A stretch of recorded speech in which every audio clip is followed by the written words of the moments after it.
नाज़रीन अस्सलाम वालेकुम। ज़ेड न्यूज़ के ख़बरनामे में आपका इस्तक़बाल है। मैं सलमान ख़ान। आगे बढ़ने से पहले इस रुपये पर नज़र डालते हैं।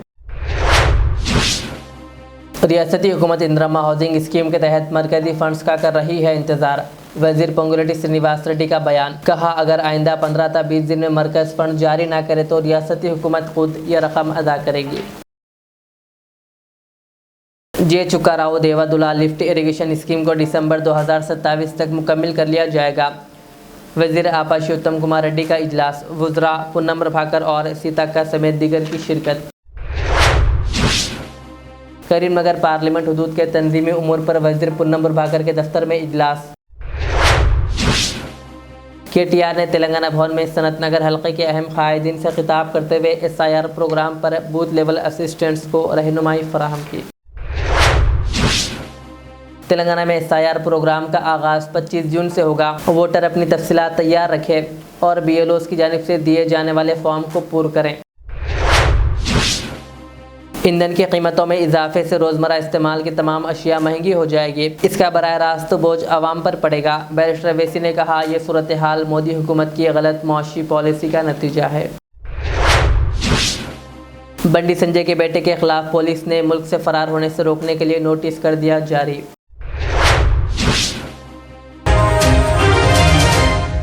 अब पेश है खबरों की तफसील। रियासती वज़ीर पोंगुलेटी श्रीनिवास रेड्डी ने कहा कि हुकूमत इंदिरा हाउसिंग स्कीम के तहत मरकज़ी फ़ंड्स का इंतज़ार कर रही है। उन्होंने बताया कि हर घर के लिए मरकज़ की जानिब से तकरीबन 1.13 लाख रुपये जारी होने हैं। इसी उम्मीद में आखिरी बिल आर्जी तौर पर रोका गया है। अगर आइंदा 15 था 20 दिन में मरकज़ फ़ंड्स जारी ना करे तो रियासती हुकूमत खुद ये रकम अदा करेगी। उन्होंने ऐलान किया कि 2 जून से इंदिरा मकानात के दूसरे मरहले का आगाज़ किया जाएगा। वज़ीर ने बताया कि अब तक पहले मरहले में 3.5 लाख से ज़ायद मकानात मंजूर किए गए हैं, जिनमें से तकरीबन 1.32 लाख मुकम्मिल हो चुके हैं। उन्होंने कहा कि इस माह के आखिर तक ज़मीनों की कीमतों में साइंसी बुनियादों पर नज़रसानी की जाएगी। साथ ही पुराने डबल बेडरूम मकानात, ज़मीन के तनाज़ात और गरीबों को बुनियादी सहूलतों की फराहमी के मसाइल भी जल्द हल किए जाएंगे। वज़ीर आपाशी उत्तम कुमार रेड्डी ने ऐलान किया कि जे चक्का राव देवादुला लिफ्ट इरिगेशन स्कीम को दिसंबर 2027 तक मुकम्मिल कर लिया जाएगा। इस प्रोजेक्ट के ज़रिए 38.16 TMC पानी से 10 अजला के तकरीबन 5.57 लाख एकड़ अराजी को आपाशी की सहूलत फराहम की जाएगी। वज़ीर ने बताया कि मनसूबे पर अब तक 14,422 करोड़ रुपये खर्च हो चुके हैं, जबकि मज़ीद 3,987 करोड़ रुपये से बाकी काम मुकम्मिल किया जाएगा। उन्होंने कहा कि प्रोजेक्ट के 87.70% काम मुकम्मिल हो चुके हैं, ताहम कुछ ज़मीन के हुसूल अदालती मुकदमात में रुकावट पैदा हो रही है।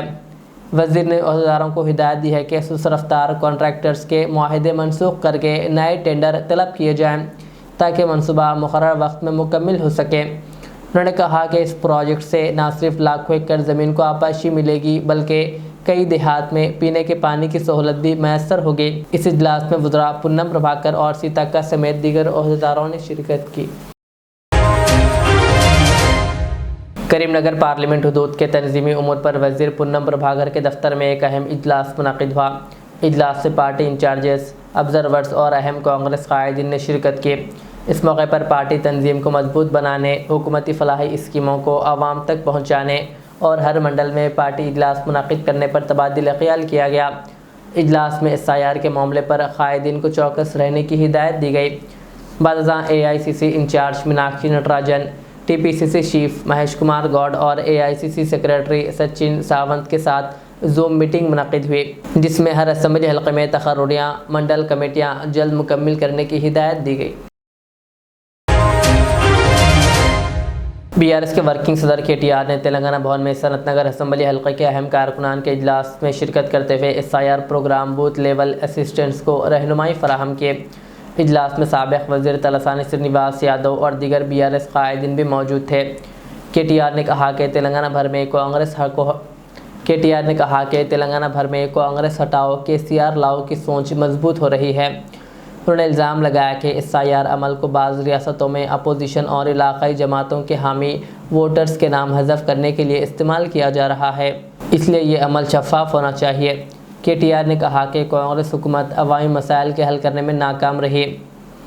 केटीआर ने कहा कि कांग्रेस हुकूमत अवाम के मसाइल हल करने में नाकाम रही और शहर में पीने के पानी और मच्छरों पर काबू पाने जैसे बुनियादी मसाइल भी हल नहीं कर पा रही। అయితే ఏంటిది ఎస్ఐఆర్ అంటే ఏంటిది? ఎస్ఐఆర్ అంటే స్పెషల్ ఇంటెన్సివ్ రివిజన్, అంటే ప్రత్యేకంగా చేసే ఒక వడపోత కార్యక్రమం. ఓటర్ల జాబితాను ఎవరు ఉన్నారు ఎవరు లేరు ఇవన్నీ తెలుసుకునేందుకు ఒక ప్రత్యేక వడపోత కార్యక్రమం. మరి ప్రతి సంవత్సరం జరుగుతుంది కదా, కొత్త ఓట్లు రాయించుకోవచ్చు కదా జనవరి 1కి అని కొంతమందికి అనిపించచ్చు. ప్రతి సంవత్సరం జరిగేదానికి ఎస్ఐఆర్కు ఫరక్ ఏంది అంటే, ఇప్పుడు మీకు తెలుసు 10 ఏళ్ళకి ఒకసారి మన దేశంలో జనగణన జరుగుతుంది, సెన్సస్. ఎవరు ఉన్నారు ఎవరు లేరు నీ వయసు ఎంత ఇంటికి వచ్చి రాసుకపోతారు చూడు. ఇప్పుడు శ్రీహర్ ఉన్నాడు, శ్రీహర్ ఇంటికి వచ్చి మీ ఇంట్లో ఎవరు ఉంటారు, ఎంతమంది పిల్లలు, మీ అమ్మ నాయన ఏడుంటారు, ఏం చదువుకున్నావు, నీ కులం ఏంది, అన్నీ కూడా రాసుకొని మరి అది సెన్సస్ ఇంటికి వచ్చి రాసుకపోతారు. అది 10 ఏళ్ళకి ఒకసారి జరుగుతుంది జనగణన, దాన్ని మీకు తెలుసు. ఇది కూడా ఏంటంటే ఎస్ఐఆర్కు మిగతా రెగ్యులర్గా జరిగే దానికి తేడా ఏంటంటే, ఎప్పటికప్పుడు రాయించుకునే దానికి తేడా ఏంటంటే, ప్రతి సంవత్సరం ఏమో మనం కావాలంటే ఇప్పుడు నా బిడ్డకు 18 ఏళ్ళు వచ్చినాయి అనుకో, వచ్చే సంవత్సరం నేను పోయి రాయిస్తా, నా బిడ్డకు 18 ఏళ్ళు నిండే అని చెప్పి దగ్గరలో ఉన్న తహసీల్దార్ ఆఫీస్కో ఆర్డీఓ ఆఫీస్కో పోయి జిహెచ్ఎంసీ ఆఫీస్కో పోయి మనం ఒక కాగితం ఇస్తే ఫారం నింపితే ఓటు హక్కు ఇస్తారు. అట్లా కాకుండా ఈ ఎస్ఐఆర్ ప్రత్యేకత ఏంటంటే, భారతదేశానికి స్వాతంత్రం వచ్చిన తర్వాత ఇప్పటిదాకా ఇది మొదటిసారి కాదు జరిగేది, ఇదివరకు కూడా జరిగింది. ఆఖరిసారి ఎప్పుడు జరిగిందంటే 2002లో జరిగింది. అప్పటి నుంచి ఇప్పటిదాకా 24 ఏళ్లలో మళ్ళీ జరగలే. ఎస్ఐఆర్ ప్రత్యేకత ఏంటంటే, ఎట్లయితే సెన్సస్ లో మీ ఇంటికి వచ్చి రాస్తారో ఎస్ఐఆర్ లో కూడా గట్లే మీ ఇంటికి వచ్చి అధికారులు మీ కుటుంబంలో ఎవరున్నారు, ఓట్లు ఉన్నాయా పోయినాయా, ఎవరైనా చచ్చిపోయినా, ఎవరైనా కొత్తగా పుట్టినరా, 18 ఏళ్ళు నిండినాయా లేవా, నువ్వు ఉన్న ఇంటికాడనే ఉన్నావా మారినవా, ఆ ఇదివరకు కిరాయి ఉన్న ఇంటికి వెళ్ళి ఇంకో ఇంటికి పోయినావా, కొత్త ఇల్లు కట్టుకున్నావా, వేరే కిరాయి ఇంటికి పోయినావా, ఇవన్నీ కూడా క్రోడీకరించే కార్యక్రమమే ఎస్ఐఆర్. అందుకే ఏమనుకున్నామంటే మన పెద్దలు కేసీఆర్ గారి నాయకత్వంలో మరి మన రాష్ట్రంలో ఇటువంటి కథలు చేయనీయద్దు వీళ్ళను. ఎందుకంటే ఇక్కడ బీజేపీ లేదు మనలేదు, ఆడుంది బీజేపీ. ఏదో ఆ పార్లమెంట్ వచ్చినప్పుడు ఏదో గాడుపు ఆగమాగం గాడుపు తప్ప గాయగత్తర తప్ప కింద గ్రౌండ్లు ఏం లేదు, ఉత్తదే. ఆ సోషల్ మీడియాలో ఎక్కువ, సొసైటీలో తక్కువ, వాళ్ళు బిల్డప్ తప్ప ఏముండదు. కానీ వాళ్ళు ఎదురు చూస్తారు, గోతికాడ నక్కలాగా ఎదురు చూస్తారు, యాడన్నా సందు దొరకపోతుందా, ఏదన్నా దొరకపోతుందా మనకు, ఇలా మెల్లగా ఫిట్టింగ్ పెట్టి ఏదో తిరిగా స్వచ్ఛక రావాలి, సనత్ నగర్లో కూడా మెల్ల గుసాయించాలి అని ఒక ఆలోచనలో వాళ్ళు ఉన్నారు. దానికోసం ఏం చేస్తున్నారు, వాళ్ళ దగ్గర ఉండే అన్ని వ్యవస్థలను వాడుకునే ప్రయత్నం చేస్తున్నారు. మరి అది సాగనీయద్దు అంటే మనం ప్రతి బూత్ స్థాయిలో ఎవరైతే BLAsగా ఉన్నారో మనం గట్టిగా పనిచేయాలి. तेलंगाना में SIR प्रोग्राम का आगाज़ 25 जून से होगा। इलेक्शन हुकाम ने वोटर्स को हिदायत दी है कि वो अपनी वोटर तफसीलात तैयार रखें और BLOs की जानिब से दिए जाने वाले फॉर्म को पूरा करें। BLOs 3 मरतबा घरों का दौरा करेंगे। नए वोटर्स फॉर्म 6 के ज़रिए दरख्वास्त दे सकते हैं। वोटर्स 31 जुलाई के बाद जारी होने वाले ड्राफ्ट वोटर लिस्ट में अपनी तफसीलात चेक करके एतराज़ात या तस्दीक करा सकते हैं। मदद के लिए हेल्पलाइन नंबर 1950 भी जारी किया गया है। इलेक्शन कमीशन के मुताबिक इन्यूमरेशन मरहले में दस्तावेज़ात देना ज़रूरी नहीं होगा। अगर बाद में ERO की जानिब से नोटिस जारी हो तो पैदाइश और शनाख्त से मुताल्लिक़ सबूत पेश करना होगा। हतमी वोटर लिस्ट 1 अक्टूबर को जारी की जाएगी।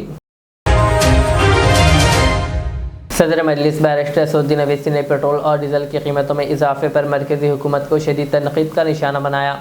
उन्होंने कहा कि ईंधन की कीमतों में इजाफे से रोज़मर्रा इस्तेमाल की तमाम अशिया महंगी हो जाएगी और इसका बराह रास्त बोझ आम आवाम पर पड़ेगा। बैरिस्टर अवैसी ने कहा कि ये सूरत हाल मोदी हुकूमत की गलत मुआशी पॉलिसियों का नतीजा है। उन्होंने इल्ज़ाम लगाया कि बढ़ती महंगाई की वजह से आवाम शदीद मुश्किलात का सामना कर रहे हैं और हुकूमत आवाम को राहत देने में नाकाम साबित हो रही है। और यूएई का विजिट पे भी आप बोलना चाहते हैं,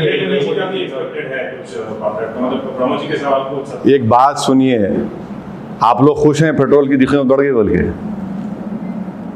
बोलिए ना, आप लोग खुश हैं पेट्रोल की कीमत बढ़ गई? बेचारे आप लोगों की तनख्वाह कितनी होगी, कैसा जीते आप लोग, इसके बाद मुझे को नहीं मालूम।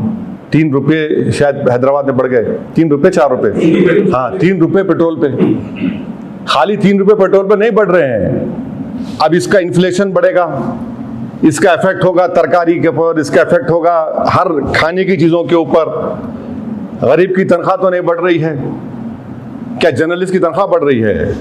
पेट्रोल बढ़ गया तो नहीं बढ़ रही है ना आप लोगों की तनख्वाह। अब उसी में प्यारे आपको लगे रहो, कट करते रहो, कहाँ है? और ये मत बोलिए, हम बीजेपी से कहना चाह रहे हैं, देश के प्रधानमंत्री से कहना चाह रहे हैं, ये जंग की वजह से नहीं, आपकी गलत पॉलिसियों की वजह से ये कीमतें बढ़ रही हैं।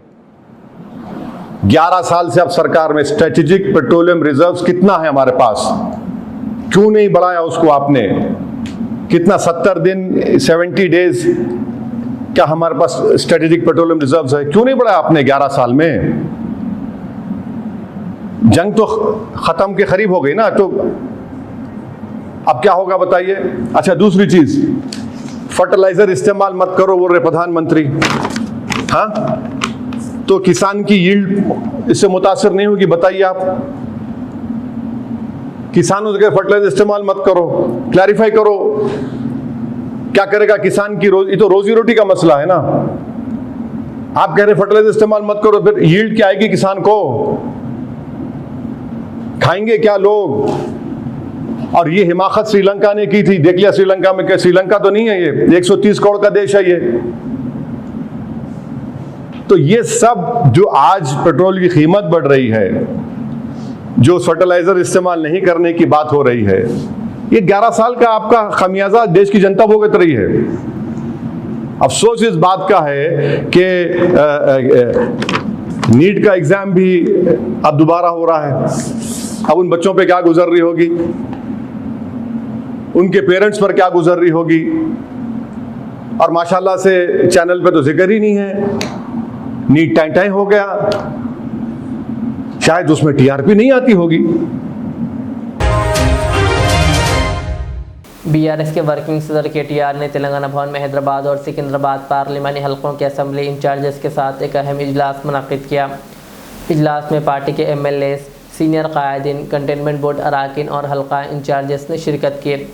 इस मौके पर केटीआर ने एसआईआर और पार्टी रुकनीत मुहिम के सिलसिले में अहम हिदायत जारी करते हुए कहा कि बीजेपी और कांग्रेस मुबैना तौर पर बीआरएस हामी वोटर्स के नाम हज़फ करने की कोशिश कर रही है, इसलिए पार्टी कारकुनान को ज़मीनी सतह पर मोहतात रहना होगा। उन्होंने बूथ लेवल असिस्टेंट्स को हिदायत दी है कि जाली और डबल वोटों के इंदराज पर कड़ी नज़र रखी जाए और अहले वोटर्स के हक़ राय दही का तहफ़्फ़ुज़ यकीनी बनाएं।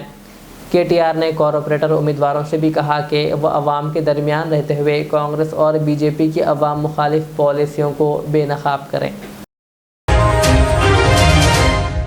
तेलंगाना भर में ड्रग्स कंट्रोल एडमिनिस्ट्रेशन की जानिब से मेडिकल शॉप्स पर अचानक छापे मारे गए, जिनमें 144 फार्मेसियों में संगीन बेज़ाब्तगियाँ पाई गई। हुक्काम के मुताबिक कई दुकानों में फार्मासिस्ट के बगैर नुस्खे वाली अद्वियात फ़रोख्त की जा रही थी, जबकि एक्सपायर अद्वियात भी काबिल फ़रोख्त दवाओं के साथ रखी गई थी। जांच के दौरान बिलों और ड्रग रजिस्टर्स की अदम मौजूदगी, अद्वियात की गलत स्टोरेज समेत दीगर खिलाफ वर्जियाँ भी सामने आई। DCA हुक्काम ने मुताल्लिक़ा मेडिकल शॉप्स को शो कॉज नोटिस जारी करते हुए कार्रवाई का इंतबाह दिया। कम उम्र लड़की के साथ जिनसी ज़्यादती के इल्ज़ाम का सामना कर रहे बंडी भगीरथ के खिलाफ पुलिस ने मुल्क से फ़रार होने से रोकने के लिए लुकआउट सर्कुलर LOC जारी कर दिया है। इस मामले में पहले ही पुलिस ने पोक्सो एक्ट के तहत मुकदमा दर्ज कर लिया। सैबराबाद की 5 खुसूसी टीमें भगीरथ की तलाश में मसरूफ़ है, जबकि इनके करीबी रिश्तेदारों, दोस्तों और राब्तों पर भी नज़र रखी जा रही है। पुलिस ने इससे मुंसलिक मुख्तलिफ मकामात पर तलाशी मुहिम तेज़ कर दी है, जिनमें मरकज़ी वज़ीर बंडी संजय की बंजारा हिल्स रिहायश गाह भी शामिल है। वज़ीर जुपल्ली कृष्णा राव ने कोल्हापुर एरिया अस्पताल का अचानक दौरा करते हुए कहा कि हुकूमत सरकारी अस्पतालों में ही कॉरपोरेट सतह की तिब्बी सहूलतें फराहम कर रही है, ताकि गरीब और मुतवस्सित तबक़ा निजी अस्पतालों के अखराजात से बच सकें। उन्होंने मरीज़ों को मुफ्त इलाज, टेस्ट और मियारी अद्वियात फराहम करने के अज़्म का इजहार किया। वज़ीर ने डायलिसिस मरीज़ों की मुश्किलात को देखते हुए अस्पताल में 8 से 24 घंटे बिला तातुल बिजली सप्लाई शुरू करने का ऐलान किया। इसके अलावा इजाफी बेड्स, AC सहूलत और एक नई एम्बुलेंस भी फराहम की जाएगी। उन्होंने बताया कि 100 बिस्तरों वाले नए अस्पताल की इमारत जल्द ही वज़ीर सेहत दामोदर राज नरसिम्हा के हाथों इफ्तिताह की जाएगी। रियासती वज़ीर अल्दुर्री लक्ष्मण कुमार ने कहा कि धर्मपुरी हल्के के अवाम ने जो इन पर एतमाद ज़ाहिर किया है, वो इसे ज़िम्मेदारी समझते हुए अवामी मसाइल के हल के लिए काम करेंगे। वो जगतियाल ज़िले के पेगाडपल्ली मंडल के एक गाँव के दौरे के मौके पर खिताब कर रहे थे, जहाँ उन्होंने इंदिरम्मा हाउसिंग स्कीम के तहत एक घर की इफ्तिताई तकरीब में शिरकत की। वज़ीर ने कहा कि गाँव गुज़िश्ता हुकूमतों की लापरवाही के बायस तरक्की से महरूम रहा। ताहम अब खुसूसी तरक्याती फ़ंड्स के ज़रिए सड़कें, ड्रेनेज, ख़वातीन संगम इमारतें, ज़ात बरादरी कम्युनिटी हॉल, दवाखाने और दीगर बुनियादी सहूलतें फ़राहम की जाएगी। उन्होंने गाँव की हमाजहती तरक्की के लिए मुकम्मल ताउन का यकीन दिलाया। ఈ మండలంలో కానీ నిజార్గంలో పట మరి ఇంత పెద్ద గ్రామం ఎక్కడ లేదు. సుమారు 7,000 పై చిలుకు ఓటర్లు ఉన్నటువంటి గ్రామం ఈ 149 గ్రామాలు ధర్మపురి నియోజకవర్గంలో ఉన్నటువంటి గ్రామాల్లో పట పెద్ద గ్రామం అంటే బత్కపల్లి గ్రామం. మరి బత్కపల్లి గ్రామానికి సంబంధించినటువంటి సమస్యలు వింటే మీ ఎమ్మెల్యేగా, మీ అన్నగా, మంత్రిగా నాకు కూడా బాధ అనిపిస్తుంది. నేను మంత్రిగా బాధ్యతలు తీసుకొని 8 నెలలు అవుతుందమ్మా. 3 నెలలు ఏదైతే ఎలక్షన్ సంబంధించిన కోడ్ అంటే జూబ్లీ మరి ప్రత్యేకంగా బత్కపల్లి గ్రామానికి మన పెద్ద గ్రామం చాలా సమస్యలు ఉంటాయి. రైతులు కానీ అదేవిధంగా ఇంత వివిధ వర్గాలకు సంబంధించిన ప్రజలు కానీ కుల సంఘ పెద్దలు కానీ మా మహిళా సోదరిమణులు కానీ ఒక తల్లి అంటే అన్న డ్రైనేజ్ అత్యంత ఇబ్బందిగా ఉన్నది. డ్రైనేజ్ విషయంలో కానీ ఇక్కడ దేవాలయం మార్కండేయ స్వామి దేవాలయం కాంపౌండ్ వాళ్ళు కానీ అక్కడ ఉన్నటువంటి అంతకుముందు ఒకసారి వచ్చినప్పుడు ఎల్లమ్మ గౌడ్స్కు సంబంధించిన ముదిరాజుకు సంబంధించినటువంటి ఆ రోడ్డు ఎల్లమ్మ గుడి వరకు కానీ ఇక్కడ ఇరుకున ఉన్నటువంటి బ్రిడ్జ్ కాకుండా కొత్తగా పెద్ద బ్రిడ్జ్ ఏర్పాటు చేయాలని అనేక సమస్యలు చెప్పినారు. నేను ఒకటి చెప్పదలుచుకున్నామా, ఇప్పుడే దేవుడిని దండం పెట్టుకొని వచ్చి మీ ముందు మీ దయతో మీ ఆశీర్వాదంతో శాసనసభ్యుడిగా రాష్ట్ర మంత్రిగా చెప్తున్నామా, సాధ్యమంత వరకు బత్కపల్లి గ్రామంలో ఇక పని చేద్దామంటే చేయకుండా అన్ని పనులు పూర్తి చేసే బాధ్యత నాదే అని చెప్తున్నామా. నేను ప్రత్యేక దృష్టి పెడతామా, నెలకొకసారి కానీ నా అవకాశాన్ని బట్టి నేను గ్రామానికి వస్తా. మీరు ఏదైతే సమస్యలు ఇచ్చిలో ఈ సమస్యలకు సంబంధించిన రోడ్లు కానీ డ్రైనేజ్ సిస్టమ్ కానీ ఇంకా ఇతర సమస్యల విషయంలో పట నేను రాష్ట్ర ముఖ్యమంత్రి గారితో మాట్లాడి స్పెషల్ డెవలప్మెంట్ ఫండ్ నా ధర్మపురి నియోజకవర్గానికి బత్కపల్లి గ్రామానికి ప్రత్యేక నిధులు ఇస్తా అని చెప్పి మా మీడియా మిత్రుల ద్వారా ప్రజాధికారికి మనం చేస్తాం. మీరు ఎవరు కూడా ఆందోళన పడదు, ఎందుకంటే మీ ఆశీర్వాదంతో మీ నమ్మకంతో మీ శాసనసభ్యుడు ఎన్నికైనా మరి ఇంత పెద్ద 7,000 మంది ప్రజలు ఉండేటువంటి గ్రామానికి మరి డ్రైనేజ్ సిస్టమ్ లేదు, రోడ్లు సరిగా లేవు, సంఘాల పరంగా కుల సంఘ పెద్ద మనుషులకు భవనాలు లేవు, మన సాగునీరు కోసం నీటి సమస్య ఉన్నది, ఇంకా అనేక సమస్యలున్నాయి. మరి ఆ సమస్యల పరిష్కారానికి మన శాసనసభ్యుడిగా నా బాధ్యత అని చెప్పి మనవి చేసుకుంటూ మరి ఈ గ్రామానికి సంబంధించిన మన ప్రత్యేక మండల ఎంఆర్ఓ గారు, ఎంపీడీఓ గారు వచ్చినారు, స్పెషల్ ఆఫీసర్ గారు వచ్చినారు. నేను ఈ సందర్భంగా నేను ఎంఆర్ఓకి ఎంపీడీఓకి చెప్తున్నా, అమ్మ హౌసింగ్ మీరు హౌసింగ్ చూస్తావు కదమ్మా, ఇక్కడ ఎన్ని అయితే ఈ బత్కపల్లి ఇందిరమ్మ ఇళ్ళకు ఇంకా మిగిలిపోయిన అప్లికేషన్స్ ఎంతమంది ఇందిరమ్మ ఇల్లు కట్టుకుంటారో ప్రతి ఒక్క ఇందిరమ్మ ఇళ్లకు మీరు ప్రతిపాదనలు తీసుకొని గ్రామ సభ ద్వారా మీరు అన్ని కూడా ఎంపీడీఓ ద్వారా కలెక్టర్ గారు పంపియమ్మా. ప్రతి కుటుంబానికి పేదవాళ్ళు ఎవరు ఇందిరమ్మ ఇల్లు కట్టుకుంటే అందరికి ఇందిరమ్మ ఇళ్లకు శాంక్షన్ 5 లక్షల రూపాయలు శాంక్షన్ ఇచ్చే బాధ్యత నాదని చెప్పి ఈరోజు మీరు ఆ ఎంఆర్ ఆఫీస్లో కానీ గ్రామ పంచాయతీలో కానీ దరఖాస్తు పెట్టుకోండి అమ్మా. ఎవరైతే అన్న మేము ఇందిరమ్మ ఇల్లు కట్టుకుంటాం, ప్రభుత్వం ఒక 5 లక్షల రూపాయలు సహకారం చేస్తే కొంత మేము అప్పు చేసుకొని గొప్పగా నిర్మాణం చేస్తా అంటే అర్హత ఉన్న ప్రతి కుటుంబానికి ప్రభుత్వ నిబంధనలకు అనుగుణంగా ఏదైతే ఇందిరమ్మ ఇంటికల సొంత ఇల్లు నిర్మాణం మన బత్కపల్లి గ్రామం లోపల ఎంతమంది ప్రభుత్వ నిబంధనలకు అనుగుణంగా ఇందిరమ్మ ఇల్లు కట్టుకుంటారని ముందుకు వస్తారో అన్ని ఇల్లు ఇష్టానికి ఎమ్మెల్యేగా మంత్రిగా నా బాధ్యత అని చెప్పి ఈ గ్రామ ప్రజలకు మనవి చేస్తున్నా. आखिर में सुर्खियां और एक बार, रियासती हुकूमत इंदिरम्मा हाउसिंग स्कीम के तहत मरकजी फंड्स का कर रही है इंतजार। वजीर पोंगुलेटी श्रीनिवास रेड्डी का बयान, कहा अगर आइंदा 15 था 20 दिन में मरकज फंड जारी ना करे तो रियासती हुकूमत खुद यह रकम अदा करेगी। जे चुका राव देवादुला लिफ्ट इरिगेशन स्कीम को दिसंबर 2027 तक मुकम्मल कर लिया जाएगा। वजीर आपाशी उत्तम कुमार रेड्डी का इजलास, वुज़रा पूनम प्रभाकर और सीताक्का समेत दीगर की शिरकत। करीमनगर पार्लियामेंट हदूद के तंजीमी उमूर पर वजीर पूनम प्रभाकर के दफ्तर में इजलास। KTR ने तेलंगाना भवन में सनत नगर हल्के के अहम कायदीन से खिताब करते हुए SIR प्रोग्राम पर बूथ लेवल असिस्टेंट्स को रहनुमाई फराहम की। तेलंगाना में SIR प्रोग्राम का आगाज़ 25 जून से होगा। वोटर अपनी तफसीलात तैयार रखें और BLOs की जानिब से दिए जाने वाले फॉर्म को पूरा करें। ईंधन की कीमतों में इजाफे से रोज़मर्रा इस्तेमाल की तमाम अशिया महंगी हो जाएगी, इसका बराह रास्त बोझ आवाम पर पड़ेगा। बैरिस्टर अवैसी ने कहा, यह सूरत हाल मोदी हुकूमत की गलत मुआशी पॉलिसी का नतीजा है। बंडी संजय के बेटे के खिलाफ पुलिस ने मुल्क से फरार होने से रोकने के लिए नोटिस कर दिया जारी।